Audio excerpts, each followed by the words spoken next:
Il s'agit de la deuxième audience depuis le renvoi devant une juridiction civile de cette affaire éminemment sensible et scrutée par plusieurs observateurs internationaux, après celle du 26 décembre qui a été immédiatement reportée en raison de l'absence d'un des accusés. Celui-ci était également absent hier, car hospitalisé selon le procureur, qui a appelé à séparer son dossier de celui des autres accusés. En dépit du refus de la défense, le juge a finalement décidé de disjoindre son dossier. Il sera convoqué séparément le 13 mars.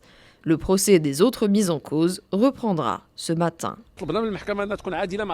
Le fait que les conditions d'un procès équitable soient réunies est une chose positive à saluer.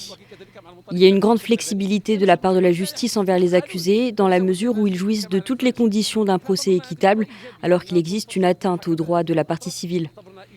Le principe d'immédiateté exige la rapidité aussi bien au profit des accusés que de la partie civile, alors que le retard dans l'examen de l'affaire ne profite à aucune partie.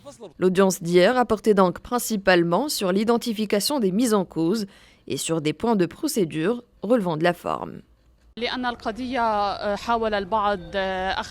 Nous sommes là aujourd'hui pour prouver que toutes les conditions d'un procès équitable sont réunies depuis la première audience et pour montrer à l'opinion publique que ceci se fait d'une manière très transparente en la présence des médias et des associations des droits de l'homme, contrairement aux accusations de certaines parties. Toutes les garanties et les droits sont alors réunis pour l'ensemble des parties dans cette affaire. Pour rappel, les incidents de Gdimizik, qui remontent au mois d'octobre et novembre 2010, avaient fait 11 morts et 70 blessés dans les rangs des forces de l'ordre et d'énormes dégâts matériels dans les établissements publics et les biens privés.